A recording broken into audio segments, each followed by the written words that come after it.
Good morning, everybody. Nice to see you again this morning or be here with you again this morning. As the title of this video says, today we're going to talk about what's called the Four Immeasurables. So just a little introduction in case there's anybody here who is brand new. My name is Ani Palmo Ribicki. I am a Buddhist nun and the director of Songtsen Gampo Buddhist Center of Cleveland, located in Lakewood, Ohio, which is a suburb of Cleveland. Excuse me. So we offer classes and meditation, retreats, seminars, and once a month we have movie night where we watch together a movie based on Buddhist principles. So before we begin, please just settle in, just get your mind and body in the same place instead of running after every thought that comes to you. Okay.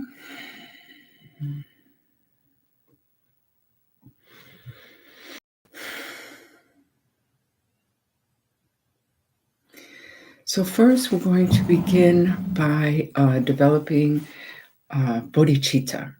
So bodhicitta is the wish to attain enlightenment for the benefit of all sentient beings. So what that means is our entire path is geared towards developing all of the qualities we need to benefit others to the maximum degree. And it begins with compassion for others, but it is mixed with the wisdom, which is really important, that understands the fundamental delusion we all live with, and that the cause of suffering can be removed only through becoming enlightened. So we want to do that, of course, for ourselves, but also, and actually primarily, for all sentient beings.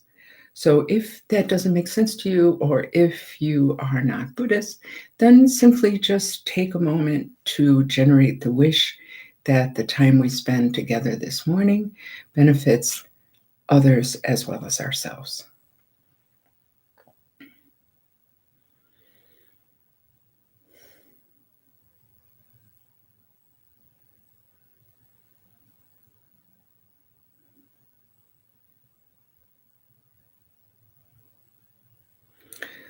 So now let's bring to mind the precious teachers, beginning from Buddha Shakyamuni himself, in an unbroken chain of enlightened beings, our own spiritual teachers, Jigme Khyentse Rinpoche, Tugu Pema Wangel Rinpoche, and Taklung Mato Rinpoche. So we are really fortunate to have them as our guides and teachers. They and others like them, and the Dalai Lama, Songtsen Rinpoche, so many others, at some point took the Bodhisattva vow and have kept it ever since, and continue to return to cyclic existence in order to benefit all beings, including ourselves. So we think of them with a great deal of gratitude and respect, and we ask for their blessings so that we can understand the teachings and put them into practice. Okay, so as I said, today we are going to be discussing what's called the Four Boundless. Excuse me while I pour some water. So these Four Boundless are love, compassion, joy, and equanimity. So there's a prayer, very common prayer that we say, that is a prayer of the Four Immeasurables. So it reads, "May all beings have happiness and the cause of happiness. May they be free from suffering and the cause of suffering. May they never separate from the sublime happiness which is without suffering. May they be free from attachment to loved ones and rejection of others, and rest in boundless equanimity." So equanimity, often they use the word equanimity, but there's also a word that maybe explains that, illustrates that a little bit better, which is impartiality. Okay. So we are not partial to anyone.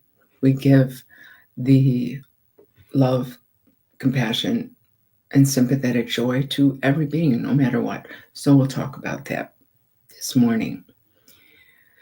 So I'm going to first read something from the sutras, from a book called Old Path, White Clouds by Thich Nhat Hanh. And it's a lovely book. I highly recommend it. It is a book about the life of the Buddha that he went through the sutras and so forth to put together. It's very beautiful. So this is from that book. So this is a teaching from the Buddha to his son, Rahula. Rahula, practice loving kindness to overcome anger. Loving kindness has the capacity to bring happiness to others without demanding anything in return. Practice compassion to overcome cruelty. Compassion has the capacity to remove the suffering of others without expecting anything in return. Practice sympathetic joy to overcome hatred. Sympathetic joy arises when one rejoices over the happiness of others and wishes others well-being and success. Practice non-attachment to overcome prejudice. Non-attachment is the way of looking at all things openly and equally. This is because that is. Myself and others are not separate. Do not reject one thing only to chase after another. I call these the Four Immeasurables. Practice them and you will become a refreshing source of vitality and happiness for others. Okay. So, pardon me, I was trying to get my document a little bit together here. So, as I mentioned with the bodhicitta motivation, okay, our goal is actually to bring happiness and peace to all beings without exception. So, when we take that bodhisattva vow, I want to become enlightened for the benefit of all sentient beings, we don't say all beings except Harry, right? We include everyone, whether we like them or not, okay? If we are sincere about this goal, then we need to discover how to open our hearts and our minds to another way of being, right? Love, compassion, sympathetic joy, and equanimity. What do these words mean? So in the Buddhist teachings, they're defined quite succinctly, right? Love is the wish for others to be happy. Compassion is the wish for them to be free from suffering. Sympathetic joy is to rejoice in their good fortune, and equanimity or impartiality is to be free from prejudice or discrimination as to who receives our love, compassion, and sympathetic joy. Why do we use the word immeasurable? Okay. We use that word because normally our wish for them to be free of suffering, etc., is limited, right? It's very limited. Okay. We reserve our love for those who are kind to us and who behave in ways that we feel is appropriate or good. We save our compassion or limit our compassion to our loved ones, for those that we see as innocent victims, okay? And sympathetic joy, which is the feeling of happiness we get when someone else is happy, we save for those we love. Impartiality or equanimity is seeing everyone as equally deserving. Everyone. So-called bad people we don't know, animals, everything, right? And this we almost never have. It's very rare. Okay. So the aim is to remove those walls. So the word immeasurable is used, the four immeasurables, and the words is sometimes used is limitless, right? Limitless. So we don't place a limit on who receives our love, compassion, and sympathetic joy. Okay. So if we look at that, how we normally relate to others in this world, okay, we have generally, broadly, three categories, right? Those we love, those we hate or dislike, let's say, and everyone else couldn't care less. It's sometimes the word neutral is used, but really this part has a kind of negative connotation in that we just don't care about them. It's not like we don't feel either way. It's sort of like that. Okay, so we want to overcome that. Okay, and if we look at those three categories, they're based on me, on the idea of I, me, as the center of the universe. Okay, now, of course, if I went up to you or someone came up to me and asked, hey, do you think you're the center of the universe? Every one of us would say, of course not. Of course, I don't think that. But if we look at how we think and how we behave, it is kind of like that, you know? And it's not a criticism. It's not to say, oh, we're all bad people and we just deserve to go to hell or something, right? It just means, you know, it's a habit that we have from lifetimes and lifetimes, you know, and it's normal in the sense that everybody reacts that way and we react that way. And, you know, it's not evil. It's just kind of limiting. It's something that we're trying to dissolve into the boundless qualities of love, compassion, etc. Okay. So we have to see kind of what we're doing now, or how we so-called normally react, in order to be able to properly deal with it. If we're just kind of ignoring our, you know, habits of mind and heart, then we might think, well, I have nothing to work with, right? So we have to see what's actually there in order to, you know, kind of heal it or change it. Okay. So as I said, so we base these three categorizations typically on ourselves. Okay. Those we love because of what they do for me, right? How they are to me. Okay. Those we hate because of what they do to me. Okay. Sometimes it's true that we dislike people because of what they do to others. You know, someone who is very unkind to others or someone who really does terrible things to others. Yes, we can say, I dislike that person. But in general, it's in our sort of day-to-day life, it's something really focused on ourselves. And those who fit that category of kind of I couldn't care less is because they've never done something for or to me, right? So it's actually a completely self-focused, you know, you know, sometimes we use the word self-centered, but in our language and our culture, self-centered is really about being very egotistical and not caring about anybody else. So I want to say self-focused in that we're kind of looking at ourselves and basing these categorizations on ourselves. So doesn't that seem like a really kind of narrow approach to life, right? So we need to loosen up that boundary. We need to loosen up that ice and let some air in, right? Kind of poke a hole in our cocoon and sort of let in some air and sunshine.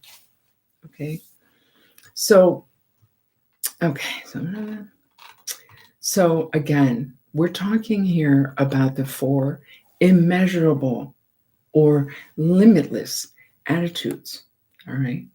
So no limit, no boundaries, no fear. So when I say no boundaries, I don't mean we're not allowed to keep boundaries in our life, that we have to, let everyone walk all over us. I don't mean that kind of boundary. I mean boundaries to love, compassion, and sympathetic joy. Excuse me. So the fear or the hesitation we may experience when contemplating this way of being is because we cling to this illusory I that might somehow get disturbed if we open up or we'll just keep it at that. I'm not saying to throw your wisdom out the door, right? Of course, there's going to be people that we naturally feel close to. There's going to be also people we need to protect ourselves from, okay? But I am saying, the teachings are saying that we need to open up the heart, okay? We can have love and compassion for someone without making them our best friend, without inviting them into our life, or without accepting their abuse. So it's not so much our actions, it's what's happening in our own mind and heart, okay? We can set a boundary with someone or divorce someone or, cut somebody out of our lives with love and compassion, okay? So love and compassion doesn't mean just letting people abuse us, all right? Setting those boundaries we can do with a loving heart or with a lot of hatred and anger. So that's the part that we're talking about here, okay? This is a heart practice. We're not necessarily trying to change anything in our outer environment, okay? We're trying to change how we see things. We're trying to change our hearts. It doesn't mean that we can't, like I said, get a divorce or whatever, or try to make our life better. But changing our outer environment to make ourselves happy is fundamentally wrong. It's just a fundamentally incorrect, not morally wrong, but an incorrect way of seeing things, okay? Because it's impossible. It's actually impossible. And it's normally what we try to do, right? I need to get more money to be happy. I need to, manipulate these people in order for me to be happy. This kind of stuff, okay? Why doesn't that work? It doesn't work because everything changes. That's really the fundamental thing. There's a lot of other reasons, which we don't have time to go into, but essentially it's because everything changes, okay? And really we can't control those things, but we can control what's happening in ourselves, how we relate to those things. And again, of course, there's some things we can't control, right? We can move house, we can get a divorce, we can, make ourselves healthier, all kinds of things that we can do. But by virtue of impermanence, none of those things are going to bring us lasting happiness, okay? So we have to work on these things from the inside. Okay. All right. So, okay, well, skip that. So, boundless love, boundless compassion, boundless sympathetic joy, and boundless impartiality or equanimity. So, in the teachings, these four are normally given in this order: love, compassion, etc. All right. But they often say that, and our own teachers say, we really need to start by developing impartiality, okay?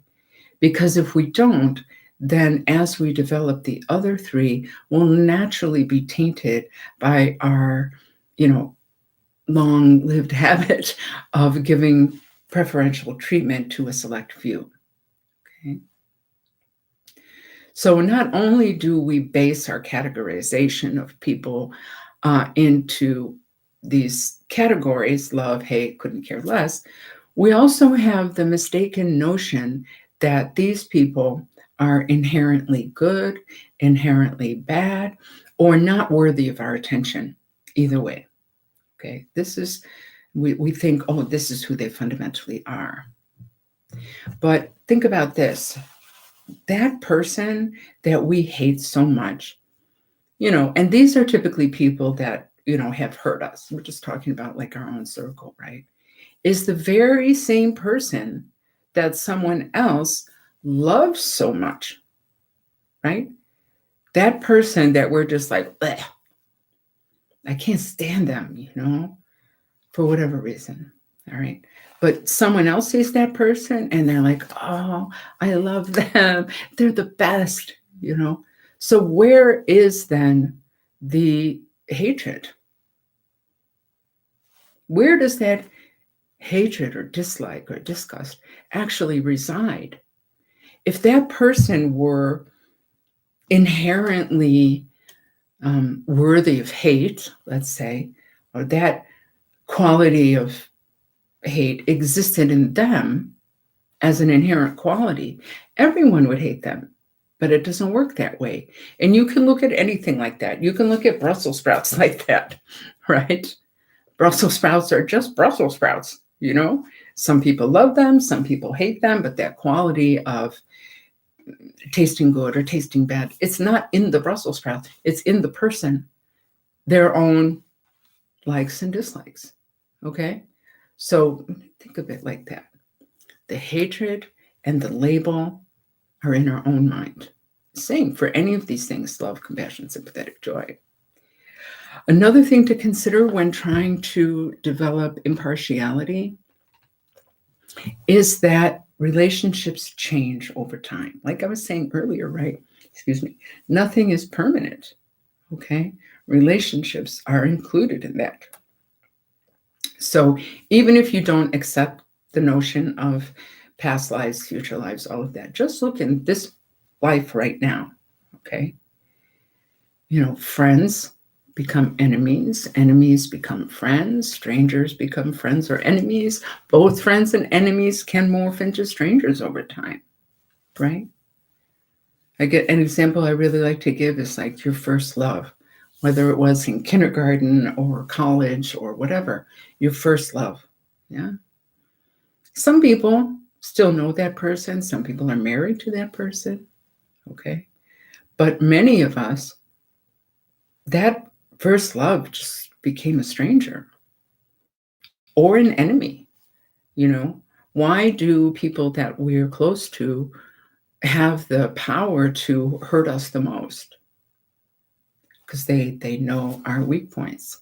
Yeah, they know just exactly boom, where to poke to hurt us. So oftentimes those relationships turn into enemies. Those relationships become, that is the person I really hate. Okay. And then maybe over time, we just kind of get more and more distance from them. Then maybe we just slightly dislike them. Then we don't really care so much, then they become a stranger. And then we just can lose track of them altogether, right? So where is the, permanent quality of loving that person, right? Where is the permanent hatred? How are these relationships permanent? They're just not. So, even if you find the most perfect mate, and, you live your whole life in wedded bliss, it's still impermanent. Somebody dies, usually one person dies first and the other one is left in grief. Okay. So where are we going to put it? How are we going to, keep these labels? It doesn't really make sense. They change. They're based on our own sort of capricious likes and dislikes. Okay. So how are we going to pin that? Equanimity or impartiality actually makes a lot more sense. Why reserve my love for just these handful of people? Why not love everyone? Right? Why not have compassion for everyone? All right. So,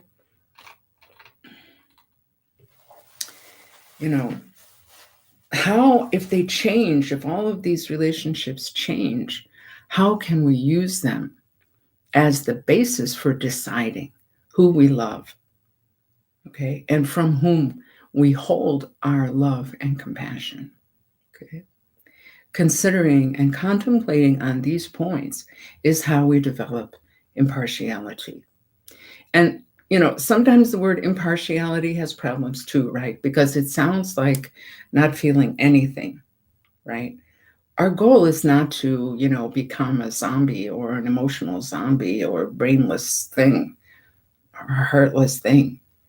It's to make our love and compassion and sympathetic joy directed at everyone.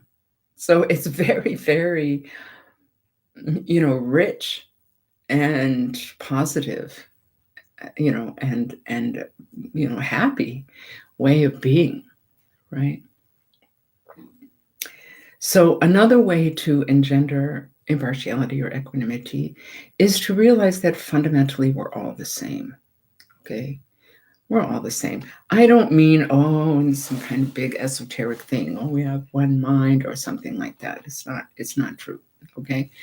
But, on the most basic level, on the most fundamental level, even animals share this.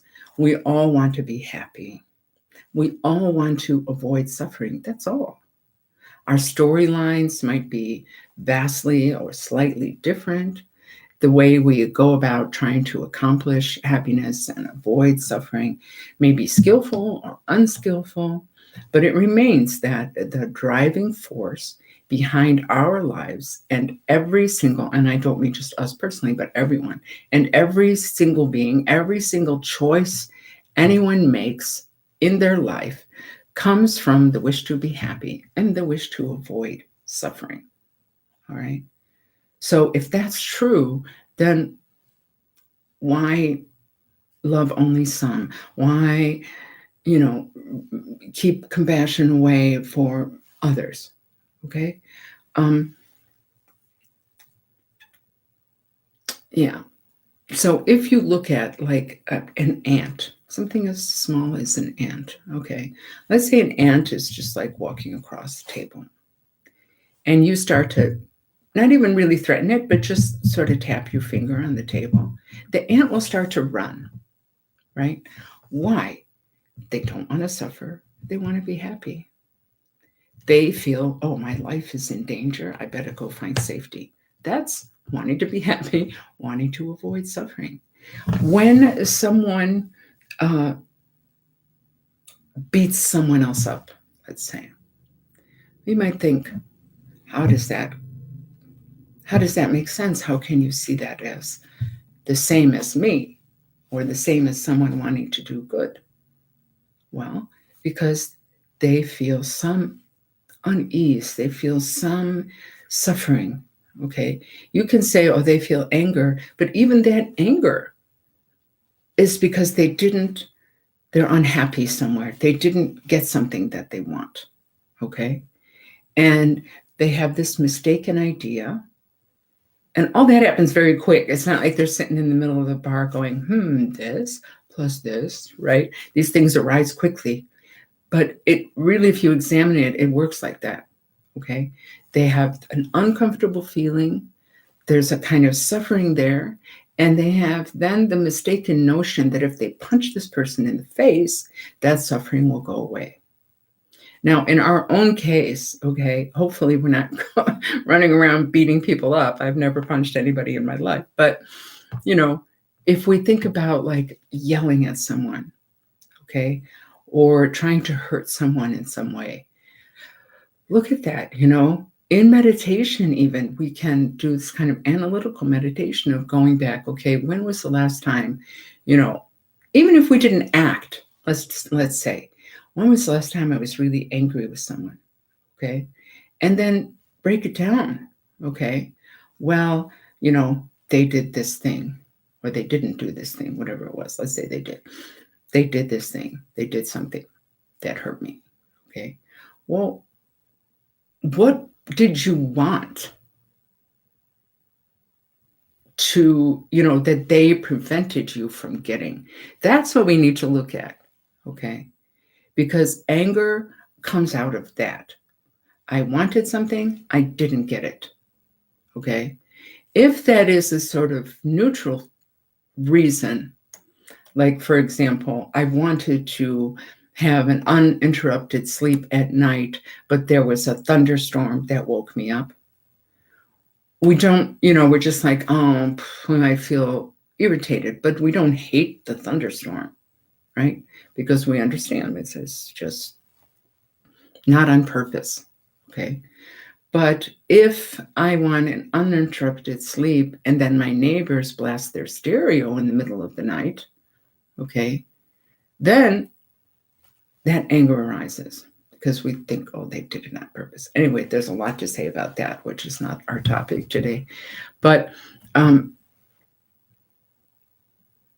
we have to see that everything we do has that dynamic, okay? We want to be happy. We want to avoid suffering. Everything, good, bad, whatever we do, has that as a motivation, okay? So in that, we are the same as all others. So that sort of pushes us to the idea of impartiality, okay? So now, so that's the subject of impartiality or equanimity. Now let's move on to love. Boundless love, limitless love. We might call it unconditional love, okay? Now, we all have that capacity within us for unconditional love. We just limit that unconditional love to a select few. The aim of enlightenment, the aim of this particular practice about the Four Boundless is to have that same unconditional love for all beings without exception. Now, that might sound, I can't do that. I can't do that. I can't love Trump, or I can't love, this neighbor who's always bugging me, or my sister who, I haven't spoken to in 20 years. I can't. What are you talking about? We can, actually. Because we have that capacity already. So if we have that capacity already, then all we need to do is expand it. It's not like we have to go into our heart and our mind with like a lab set and create it. It's there. We just need to open it up, okay? So, we have unconditional love for our children, all right? For, some others in our love. I wanted to say our family, our friends, but not so much, yeah? But if you think about children, or even if you don't have children, like I don't have children, but, parents love their children unconditionally, a good parent anyway, right? So if that child comes up and punches them in the stomach, they still love the child. If that child is very kind and brings them, some wildflowers, they love that child. It doesn't matter what the child does. They love the child, okay, unconditionally. So we're trying to develop that. All right. So that the point is not to make it, create it. The point is to access it within ourselves and just make it grow. Okay. So why should we have, what is the point of this? That's a good question, right? Why should we have unconditional love for all beings? Okay. Well, why not? I mean, there's greater reasons for that, but honestly, why not? Okay. What is it that keeps us from having this unconditional love for all? All right. Well, maybe we feel that some are undeserving. This person is evil. This person is bad. This person, I don't even know this person, right? Why should I have unconditional love for them? Okay. Or we might feel like, we might have that fear, right? Oh, if I love everyone, then I just become a bit stupid, yeah? And people will take advantage of me. That's quite a strong one. Yeah. Or we may see it as some kind of silly, Pollyanna attitude. But is it? Is it unconditional love? Does it make us weak? Does it make us stupid? Does it make us vulnerable?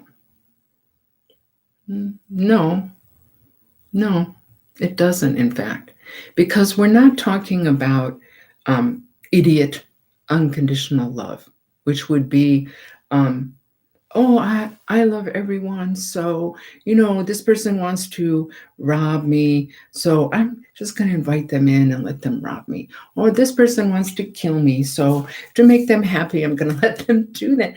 It's not stupid. Okay. There's wisdom there. And just like I was saying earlier about compassion, like, we're mixing it with wisdom all the time. So we can set boundaries, we can protect ourselves physically and emotionally, okay, but with love, with compassion. So as I was saying, it's what's happening in the heart. It's not just what we do. We can set a boundary with love, with a loving mind heart, or we can set a boundary with hatred. So that's up to us. And so we're trying to develop this loving and compassionate heart. But it takes courage. It really does. It takes courage to do that. To even think about doing that might bring a little hesitation in our hearts. Okay. Excuse me. But we need to do a couple of things, okay? Look at someone like His Holiness the Dalai Lama. He has these qualities without question. Okay. Does he look like someone weak? Does he look like someone who's a zombie who doesn't, have a personality or likes and dislikes? No. Okay. And that unconditional love, unconditional compassion, maybe they should use the word unconditional. I think that's a better word than impartiality or equanimity, right? Unconditional love, unconditional compassion, unconditional sympathetic joy. Okay. It's difficult, I think, especially at the beginning. So we need to think of someone, who has these qualities, like the Dalai Lama, for example, or great teacher that we know. Like I've seen this in my own teachers over and over again. They do not discriminate as to who receives their love and compassion. Okay. So since it's a little scary, we can work on it little by little. All right. And the whole Buddhist path is like this, right? There's not instruction to, just drop everything and change overnight. Excuse me. I'm sorry. There's always the understanding that we have to take these small steps. All right. So, and to give you an example, brief example, because we're kind of going over time, but,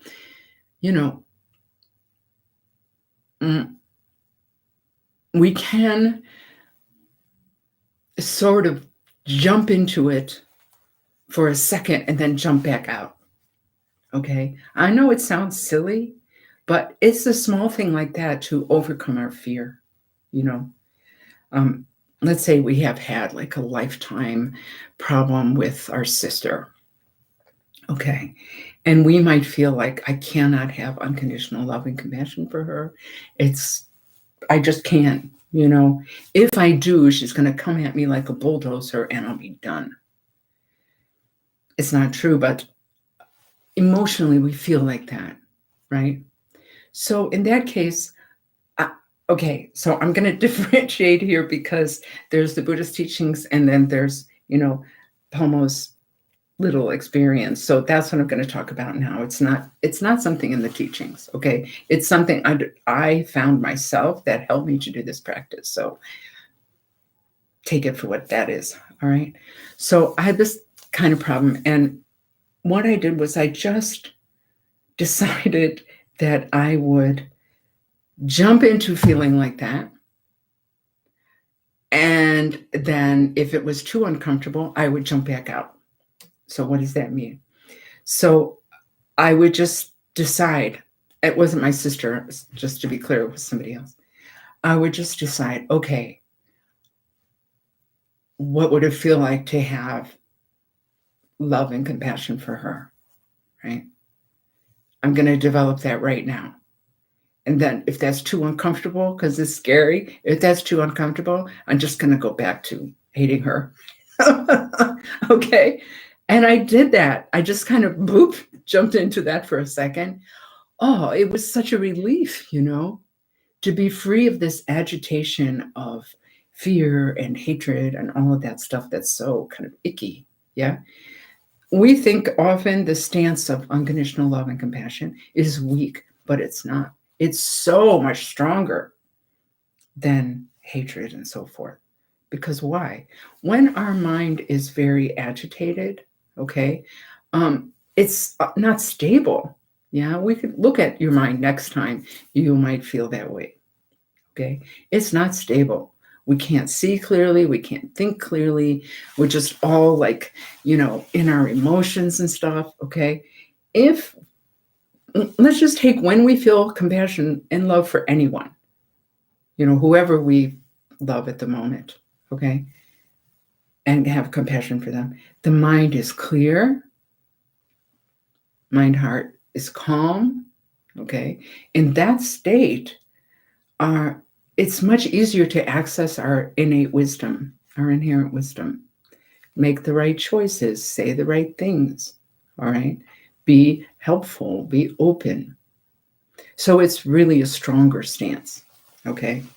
So using our current relationships or feelings of love and compassion for others, we can examine how that feels versus hatred and anger, okay? And then we can slowly jump back, stay a little longer, jump back, okay? So through doing that bit by bit, then we can develop these things for even those we hate, okay? And then the teachings say, right, that we need to study. So that means that we need to, have access to the Buddhist teachings to get the ideas of kind of what are we meant to do, what is helpful, what is not helpful, and then contemplate. So that's like what I was just saying, like, observe, right? How does hatred and anger feel? How does love and compassion feel? What happens in my mind when I'm full of hatred? What happens in my mind when I'm full of love? That kind of thing. Okay, just bring it into your life and examine it. We're supposed to, not we're allowed to, we are supposed to examine the teachings, contemplate the teachings, and not just accept them with blind faith. Okay, so then the third thing is meditation. All right, through meditation, we digest these things. Yeah, we make these things part of our experience. It becomes a visceral experience instead of just an idea.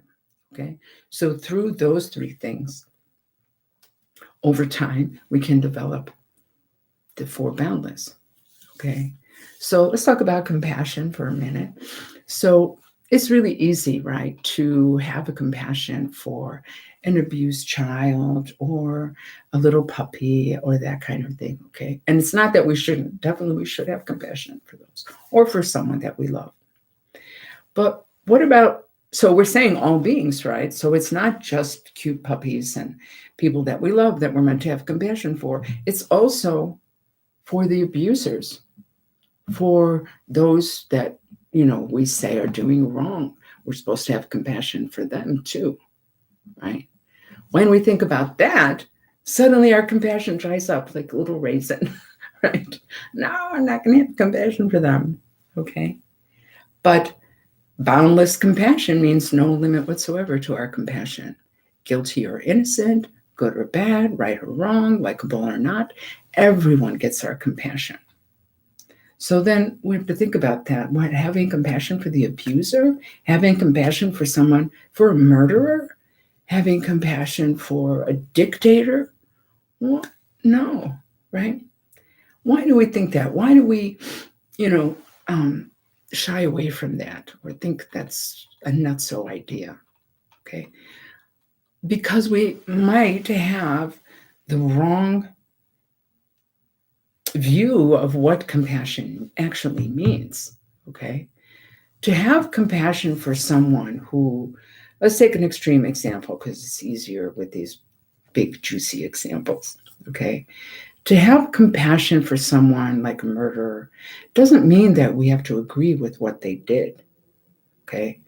We're not saying, oh, it's okay. It's okay. You murdered the family next door. Come and murder my family next. Right. Or I don't think you should go to jail. I think you should go to Tahiti and just live your life drinking pina coladas. Right. We're not saying that. We can recognize that someone has done wrong or even horrific things. We can, put them in jail, not kill them, but put them in jail to keep the rest of society safe with love and compassion. Just like I was saying earlier, we don't limit that to people we label good, nice, etc. Okay. So how do we have compassion then? How do we develop compassion for an awful person on whatever scale? Just someone that we dislike in our personal life or, a serial killer. Okay. A couple of things, right? There is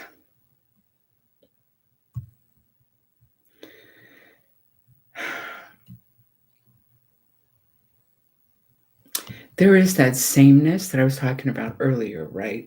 We all want to be happy. We all want to avoid suffering. That mechanism is at play even in a mass murderer. Maybe we shouldn't take such a big example. Even someone who kills, let's say, kills out of jealous rage. Okay. If we look back, so there's this mistaken belief that killing the person who's sleeping with our partner will bring us happiness, will remove the pain that we feel when we see that and when we find that out. Completely wrong, because that only according to the law of cause and effect, otherwise known as karma, that will come back in spades to make us suffer a great deal in the future. Okay, so we look at that. Then we look at this person's background. Okay, their background of someone who kills somebody else, or if you want to go back to a serial killer or something like that, is horrific. Horrific. They received sexual abuse. Their parents, often did just unspeakable things to them, time after time after time. And then it makes them suffer so much that they turn to something that horrific to try to deal with that, right? So we have compassion for them for those reasons, yeah, for the past that gave them this amount of pain, that they acted out in this horrific way, okay? That's awful. That's definitely worthy of compassion, okay? And for the karmic retribution that they will surely face in the future. Okay. The only reason, again, before I get there, let me back up a second. So again, having compassion for them doesn't justify or excuse their behavior. Okay. It doesn't mean we have to like it or accept it, but it can explain it. These things, these contemplating their history, contemplating that, they're doing this out of suffering, and therefore make it easier for us to engender compassion for them. So I'm really running out of time, so I'm going to just jump this section and go on to sympathetic joy. So sympathetic joy is being happy when we see the happiness of someone else, all right? It's an antidote to jealousy, actually, okay? And again, usually we reserve this for someone we love. if our partner, our friend, a relative that we love receives something that they want, we feel happy. But if someone we dislike or someone we view as a bad person or someone we're in competition with receives, something that they want, maybe something that we wanted or something we want, so bitterness and jealousy arises. Our heart becomes quite constricted. Okay. So isn't that really small-minded, though? Isn't that really petty, right? Do we really want to be like that? Even without considering enlightenment, do we really want to be? I don't think we really want to be like that. And also, how does it help us? How does it help anything? Okay. If someone else has something that we want, is our being jealous going to bring it to us? No. All our being jealous, all jealousy does is create suffering for us. That's it. It's not going to affect them in the least. Songtsen Rinpoche says that jealousy is the stupidest emotion. And I think he's right. He says, at least with anger, you can hit somebody or, kind of try to get revenge. There's, some effect on them. But jealousy just eats us up. It doesn't do anything as regarding anybody else. It just eats us up. Okay.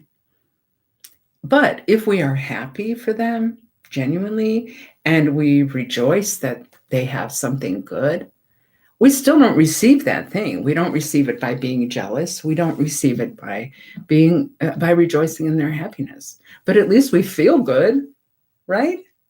Our heart and our mind are more open and relaxed, right?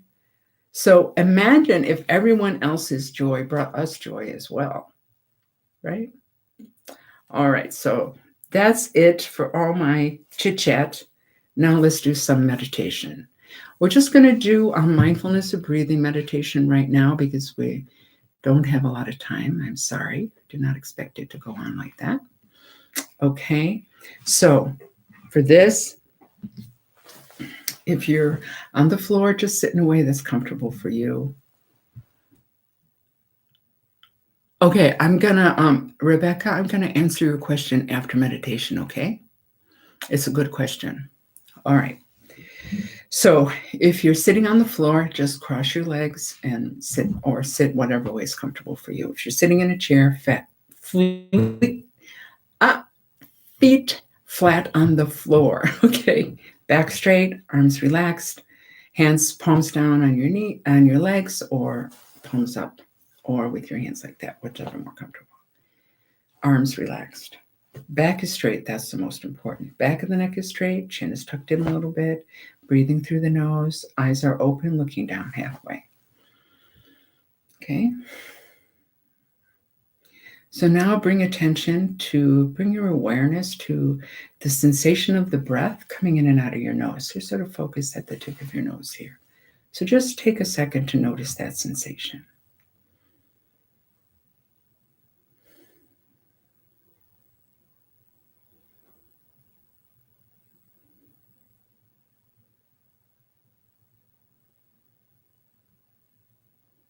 Okay. So this meditation is simply about maintaining that awareness of the sensation of the breath and letting the thoughts come and go. We're not trying to stop thinking, okay? We're just letting the thoughts arise, dwell, and disappear on their own without running after them. All right? There's a lot to say about that, but we'll just leave it at that. So I'm going to ring the gong to start and also to finish the meditation. Okay.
Okay. So I'm going to try to answer this question that Rebecca posed. Oops, I thought that would make it bigger, but it doesn't. Okay. She says, is it okay to have compassion, forgiveness, and love for someone who has harmed you, but you choose to stay away and remove yourself from that person to protect yourself from further harm? Okay, yes, that's what I was saying earlier, right? We can and ideally should have compassion for those who harm us, but having compassion for them doesn't mean we have to keep them in our life. Doesn't mean we have to allow them to keep hurting us.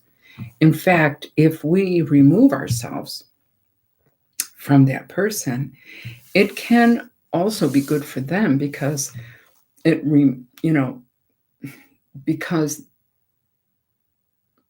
harming others, in this case ourselves, harming you, is also negative karma for them, right?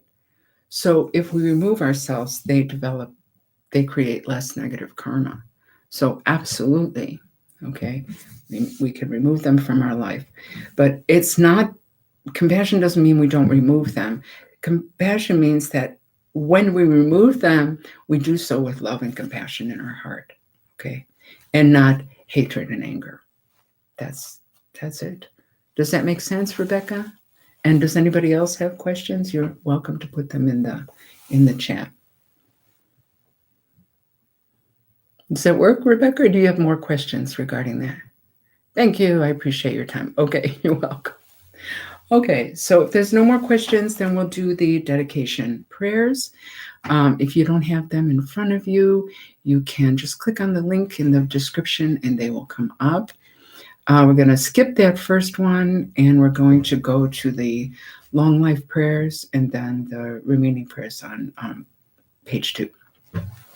The long life prayer, these 3 long life prayers we do in Tibetan and the rest we'll just do in English. Kanri wawe kowe shinkan su pendande wa malu juene chenre siwon dinsing gyam soyi shape gyaka batu chengyo shik. So that was for His Holiness the Dalai Lama. Now, long life of Jigme Khyentse Rinpoche.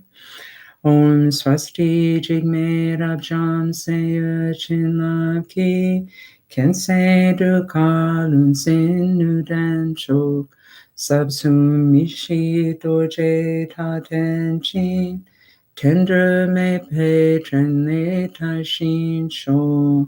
Pema Wangya Rinpoche.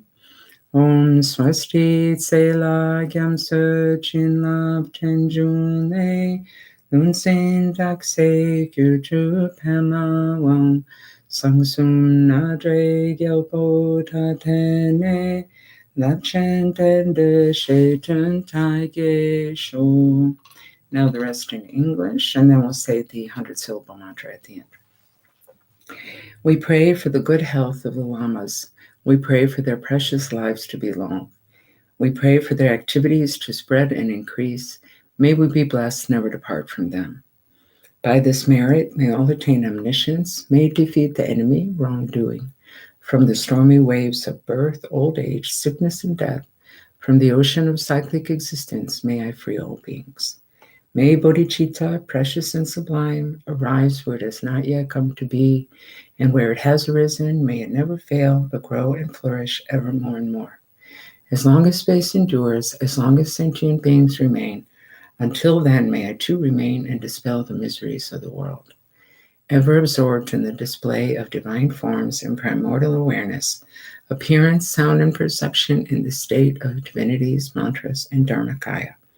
May I, inseparable from the practice of the profound and secret great yoga, attain within the essence of mind the state of one taste.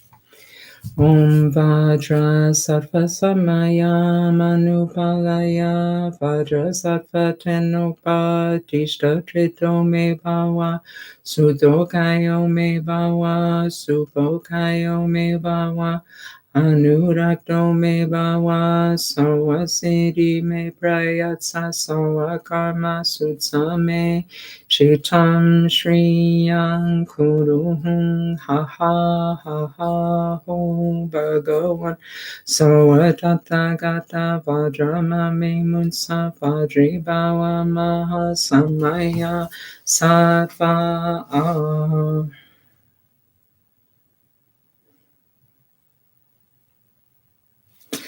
All right. So thank you so much for joining me this morning.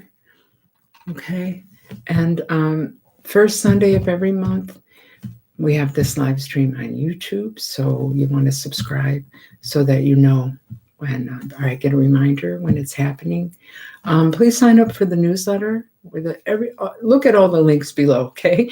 Just sign up for the newsletter. If you do that, you'll be up to date. You'll be the first to know about everything that we're doing.